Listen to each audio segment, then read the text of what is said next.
राधे राधे बच्चों, राधे राधे। बोलो श्री कृष्ण भगवान की जय हो। श्रीमद् भागवत महापुराण की जय हो। शिव हरि बच्चों, शिव हरि। श्रीमद् भागवत महापुराण में 22वां अध्याय देवहूति के साथ ऋषि कर्दम प्रजापति का विवाह। महाराज मनु के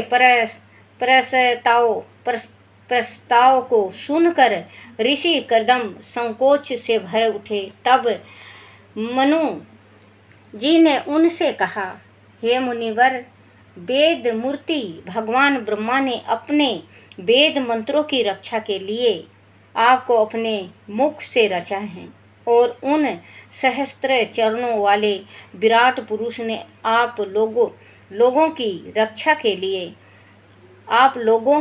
के लिए अपनी सहस्त्र भुजाओं से हम क्षत्रियों को उत्पन्न किया है। हम दोनों श्री हरि की इच्छा अनुसार इस धरती पर अवतारित हुए हैं। यह मेरा बड़ा भाग है जो मुझे आपके दर्शन का सौभाग्य प्राप्त हुआ है।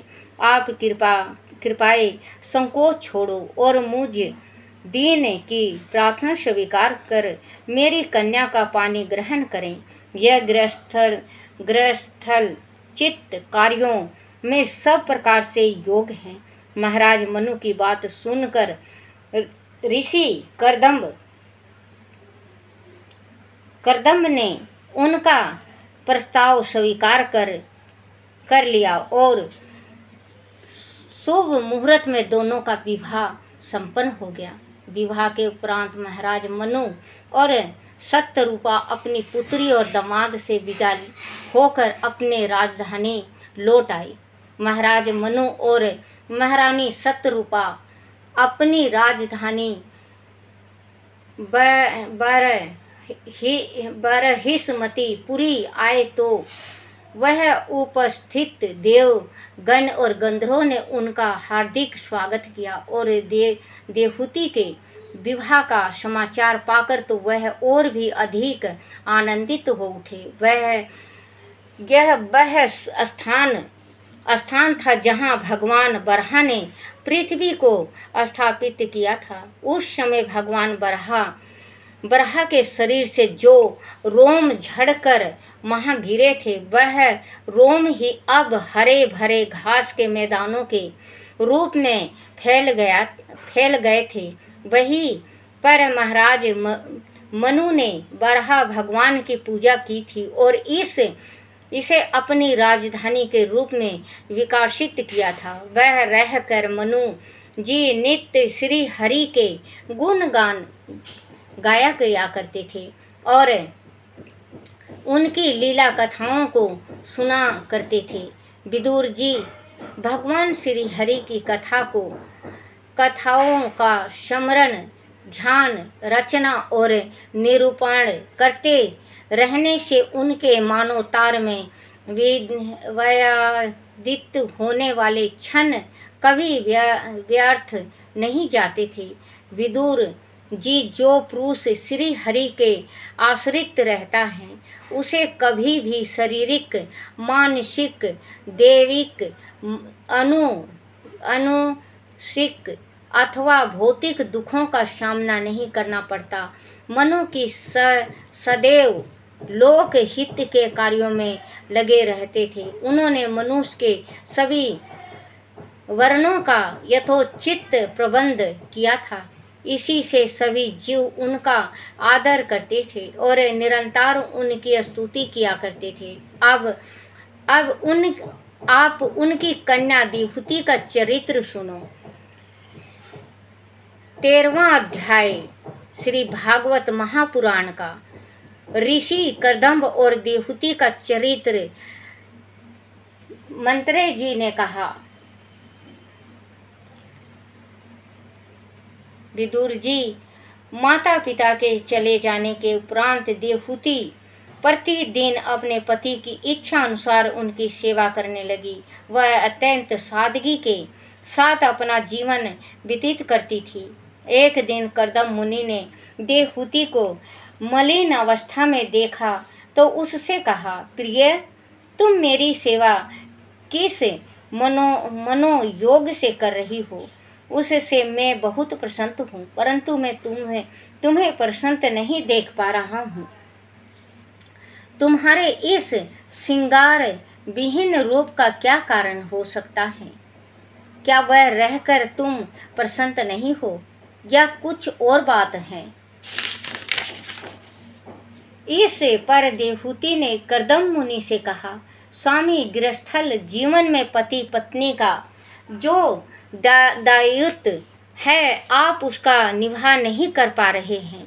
पति पत्नी का दायित्व है अपने वंश की वृद्धि करना, किंतु आप तो हर समय समाधि में ही लीन रहते हैं। आपको अपनी पत्नी की ओर देखने का समय ही नहीं है, फिर मैं किसके लिए श्रृंगार करूं?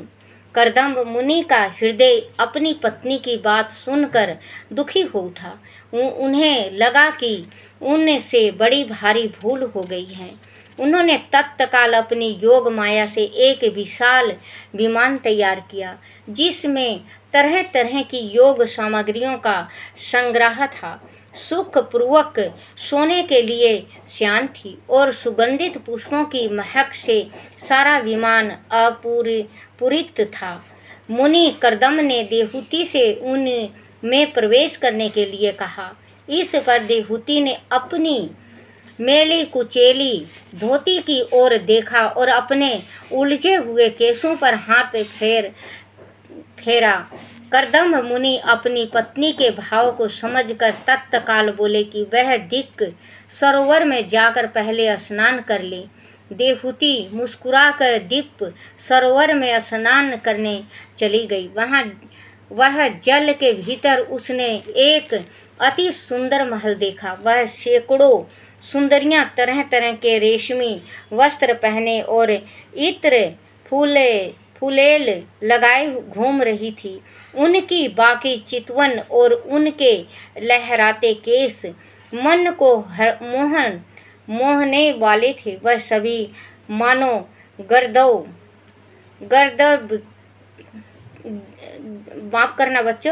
गंधर्वों की सुंदरियां थी। उन सुंदरियों ने देवहूति को देखा तो वह प्रणाम करके उनके पास आकर कहने लगी कि वह उनकी दासियां हैं और उनका श्रृंगार करने के लिए यहाँ आई हुई हैं। उन्होंने स्वच्छ और सुगंधित जल से रगड़ कर देवहूति को स्नान कराया और उसे सुंदर रेशमी वस्त्र पहनाए। फिर उसके पैरों के नखों से लेकर शिखा तक सुंदर सुंदर आभूषणों से श्रृंगार किया। आँखों में कजरा लगाया और केशों को फूलों से गूथा।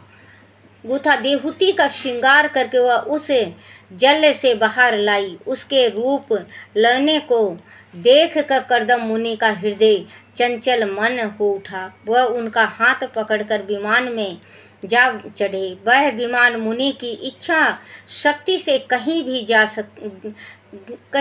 भी आ जा सकती थी। मुनि कर्दम्ब ने देवहूति को धरती के विभिन्न द्वीपों की यात्रा कराई और उनके मन को प्रसन्न किया। उस तरह तरह के स्वादिष्ट भोजन पदार्थों का सेवन कराया और रात्रि विश्राम के समय मधुर वचनों से उनका मनोरंजन किया। कुछ दिन ब्राह्मण के उपरांत वह अपने आश्रम लौट आए और रात्रि के एकांत क्षणों में उनके साथ रमन करके उसे रति दान दिया।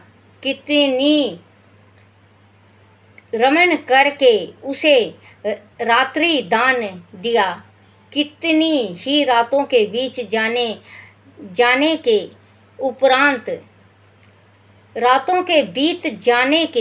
उपरांत देवहूति को पता चला कि वह गर्भवती है। मुनि करदम और श्वेत उसे यह जानकर बहुत प्रसन्न हुई।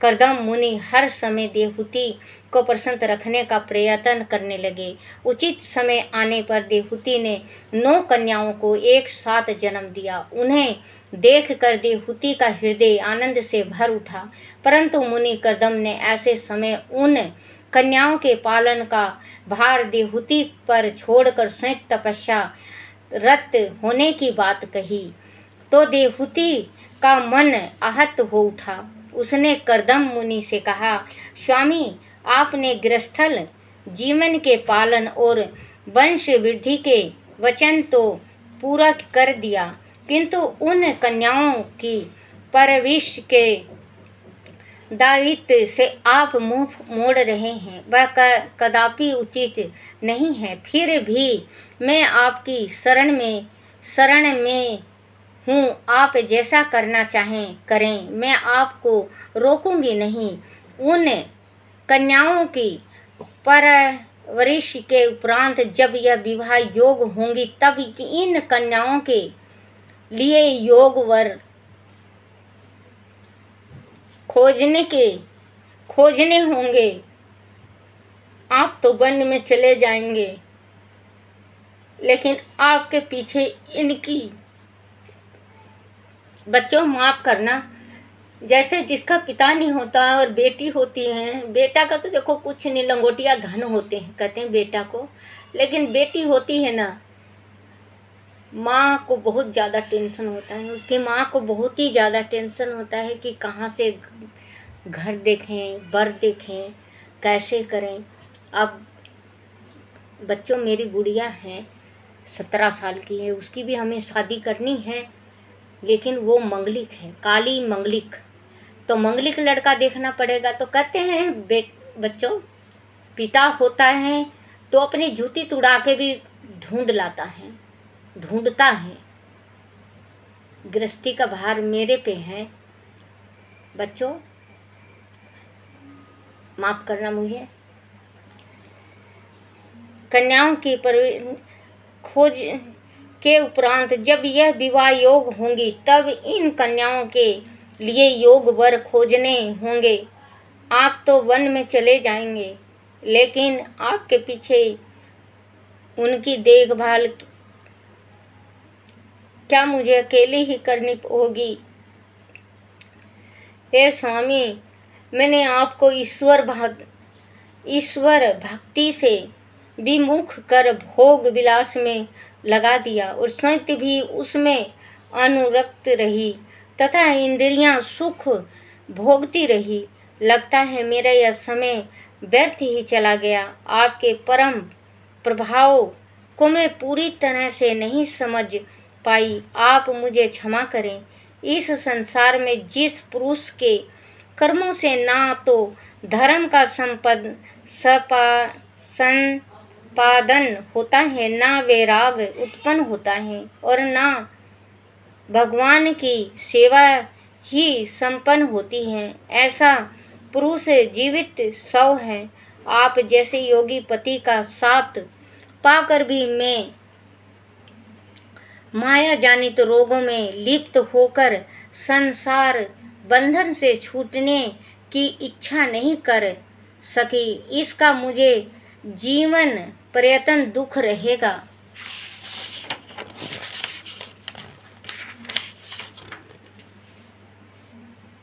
बोलो श्री कृष्ण भगवान की जय हो। श्री कृष्ण गोविंद हरे मुरारी। श्री भागवत पुराण में 24वां अध्याय। श्री कपिल देव का जन्म, मुनि करदम की 9 कन्याओं का विवाह और मुनि करदम का संन्यास ग्रहण कर परम पद मोक्ष प्राप्त करना। बोलो श्री कृष्ण भगवान की जय हो। श्री मंत्रे जी ने कहा, विदुर जी, देवहूति की वैराग पूर्ण बातें सुनकर करदम जी ने देवहूति से कहा कि वह खेद न करे। उनके गर्भ में स्वयं श्री विष्णु भगवान आएंगे और उनकी कोख से जन्म लेंगे। अंत उसे भगवान का आदर पूर्वक भजन करना चाहिए। विदुर जी, कर्दम मुनि के कहने पर देवहूति ने श्रद्धा भाव से श्री हरि की आराधना प्रारंभ कर दी। कुछ समय बाद मुनि कर्दम जी के वीर्य का सहारा लेकर भगवान श्री हरि ने देवहूति के गर्भ में प्रवेश किया। देवहूति के गर्भ में भगवान के प्रवेश करते ही सृष्टि में मंगल गीतों की ध्वनि उठने लगी। गंधर्वों के स्वागत शीत गान के साथ साथ अप्सराएं नृत्य करने लगी। आकाश से देवगण पुष्प वर्षा करने लगे। सर्वत्र प्रकृति आनंदित होकर झूमने लगी। उसी समय मारीच आदि ऋषियों ने घिरे हुए ब्राह्मण जी कर्दम मुनि के आश्रम में आए और उन्होंने कर्दम जी से कहा, पुत्र, तुम सदैव दूसरों को मान देने वाले हो। तुमने सदैव मेरी आज्ञा का पालन किया है। तुम सभय हो। तुम्हारी यह सुंदर कन्याएं अब विवाह योग हो चुकी हैं। सृष्टि के विकास में उनका बहुमूल्य योगदान होगा। अंत तुम अपनी इन कन्याओं का विवाह मारीच आदि ऋषि गणों से कर दो। इससे संसार में तुम्हारा सुयश फैलेगा। तुम अब अपनी और देवहूति की चिंता करने की आवश्यकता नहीं है, क्योंकि देवहूति को संभालने के लिए स्वयं नारायण उनकी कोख से जन्म लेंगे। वह बालक कपिल के नाम से विख्यात होंगे और संख्याएं चारों में सर्वश्रेष्ठ होगा। विदुर जी, इस प्रकार जगत की सृष्टि करने वाले श्री ब्रह्मा जी ने उन दोनों को आश्वासन देकर ब्रह्मलोक को प्रस्थान किया। ब्रह्मा जी के चले जाने के उपरांत कर्दम जी ने अपनी कला नाम की कन्या का शुभ विवाह ऋषि मारीच से करा दिया और अनुसुईया का ऋषि अत्रि से श्रद्धा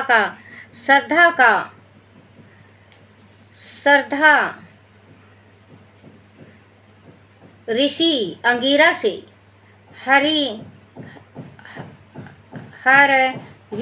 विभु का ऋषि पुलस्त्य से, गति का पुलह से, साध्वी क्रिया का केतु के साथ, व्याख्याति का भृगु जी के साथ, अरुणधत्ती का वशिष्ठ जी के साथ और शांति का अथर्वा ऋषि के साथ कर दिया। कर्दम जी ने विवाह के अवसर पर उन ऋषियों का बड़ा आदर सत्कार किया। विवाह के उपरांत सभी ऋषि गण अपनी अपनी पत्नियों के साथ अपने अपने आश्रमों को चले गए। समय आने पर श्री हरि ने देवहूति की कोख से जन्म लिया तो आकाश में नगाड़े बजने लगे और देवगण बालक पर पुष्प वर्षा करने लगे। एकांत होने पर कर्दम जी उनके पास गए और उनकी स्तुति करने लगे। हे प्रभु, योगी जन अनेकों जन्मों की साधना के उपरांत अपनी साधना के सिद्ध होने पर जिनके दर्शन करते हैं वह श्री हरि हम जैसे विश्व लोलुपों के घर में अवतारित हुए हैं। आप वास्तव में भक्तों का मान बढ़ाने वाले हैं। हे प्रभु, मैं आपकी शरण में हूँ। आप परम ब्रह्मा हैं। सारी शक्तियाँ आपके अधीन हैं। आपकी कृपा से मैं आज तीनों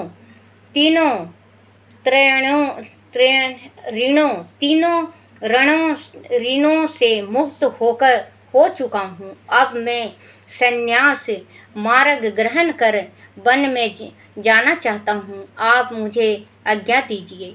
श्री कदम जी की प्रार्थना पर बाल रूप भगवान ने अपनी योग शक्ति से करदम जी से कहा, मुनिवर, मेरा यह जन्म इस लोक में भौतिक शरीर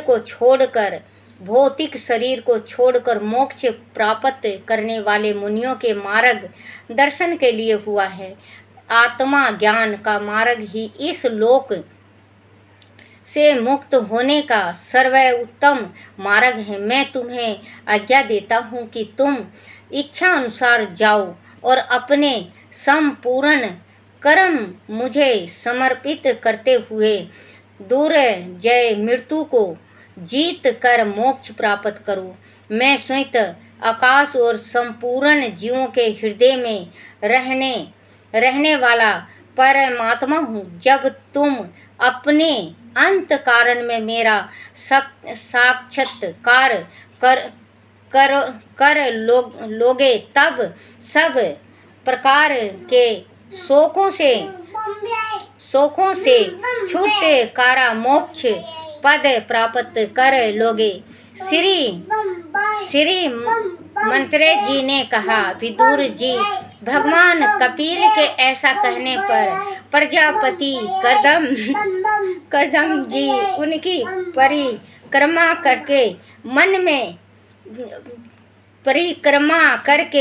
वन में चले गए। वह जाकर परम भक्ति भाव से उन्होंने श्री हरि को अपने हृदय में धारण कर उन्हीं बंधनों से स्वयं को मुक्त कर लिया। इस प्रकार इच्छा और देश भाव से रहित होकर संपूर्ण भक्ति भाव से श्री करदम जी ने भगवान का परम पद प्राप्त कर लिया। बोलो श्री कृष्ण भगवान की जय हो।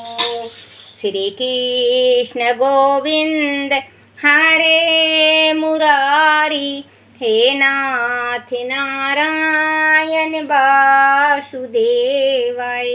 हे नाथ नारायण वासुदेवाय, हे नाथ नारायण वासुदेवाय।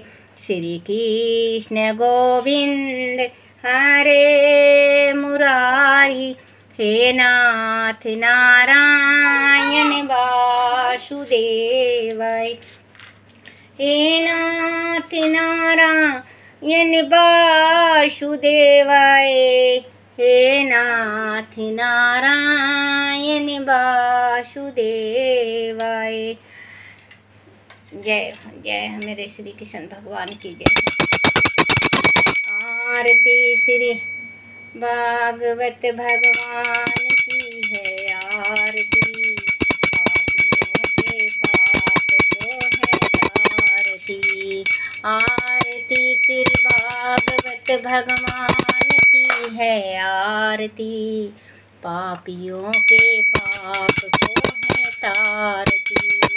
जय मेरे कान्हा, मेरे कान्हा, मेरे कन्हैया, सदा कृपा करना, सदा कृपा करना। जयकारा माता रानी की जय हो। जय है मेरे कान्हा, हे मेरे मुरलीधर, हे मेरे बंशीधर। मेरे से कोई भूल हो जाए, कोई गलती हो जाए, कोई टूटी हो जाए, मुझे क्षमा करना, क्षमा करना, क्षमा करना और अपने भक्तों पे सदा कृपा बरसाना। बोलो श्री कृष्ण भगवान की जय। शिव हरि, शिव हरि, शिव हरि। अपने अपने माता पिता की जय, अपने अपने गुरुदेव महाराज की जय हो। जय हो मेरे कन्हैया, हे मेरे कान्हा, हे मेरे गिरधारी, हे मेरे बंशीधर। जय हो मेरे, जय जय जय कन्हैया की जय, जय जय मेरे कान्हा।